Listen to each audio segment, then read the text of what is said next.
কি মাছের তরকারি করব। তো আমি তার জন্য সবজি দিয়ে করব। কুমড়ো, আলু, পেঁয়াজ আর একটু কাঁঠাল দানা দিয়েছি। কুমড়ো আর কাঁঠাল দানাটা আমি আগে ভেজে রাখছি।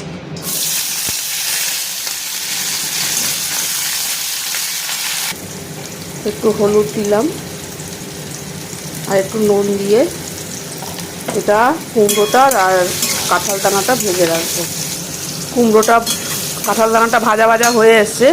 এখন আমি শুটকি মাছটা ভালো করে সেদ্ধ করে ধুয়ে রেখেছি, ওইটাও একসাথে একটু ভেজে রেখে দেবো। আমি কড়াইতে একটু তেল দিয়ে দিয়েছি। এবার আমি আলু আর পেঁয়াজ আর কটা কাঁচা লঙ্কা কেটে রেখেছি, ওটা ভেজে নেব।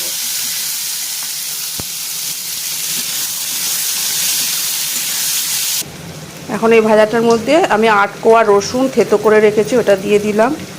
আর একটু সামান্য হলুদ দিলাম ভাজার জন্য। এবার আরেকটু ভেজে নেব এটা। আলুটা ভাজা ভাজা হয়ে গেছে, পেঁয়াজটাও ভাজা হয়ে গেছে। এখন আমি দিয়ে দেবো ঝিঙা। আমি একটা ঝিঙা বড় বড় করে কেটে রেখেছি।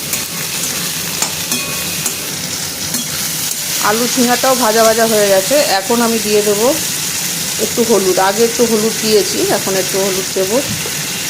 আর দেবো একটু লাল লঙ্কার গুঁড়ো, রঙটা যাতে ভালো হয়। আর একটু সামান্য জল দিয়ে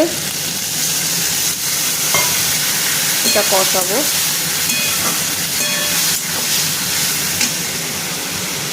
এখন আমি যেটা কুমড়ো, শুঁটকি মাছ আর কাঁঠাল দানাটা ভেজে রেখেছিলাম ওইটা দিয়ে দিলাম। দিয়ে ভালো করে মিশিয়ে নেব। আর একটু আলুগুলো যাতে সেদ্ধ হয় একটু ঢাকা দিয়ে রেখে দেবো, আঁচটা কম করে।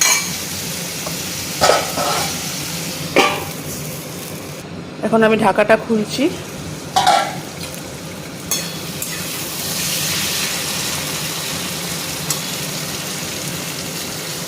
আলুগুলো সেদ্ধ হয়ে গেছে। আমি আগে একটু সামান্য নুন দিয়েছিলাম, এখন একটু দিলাম।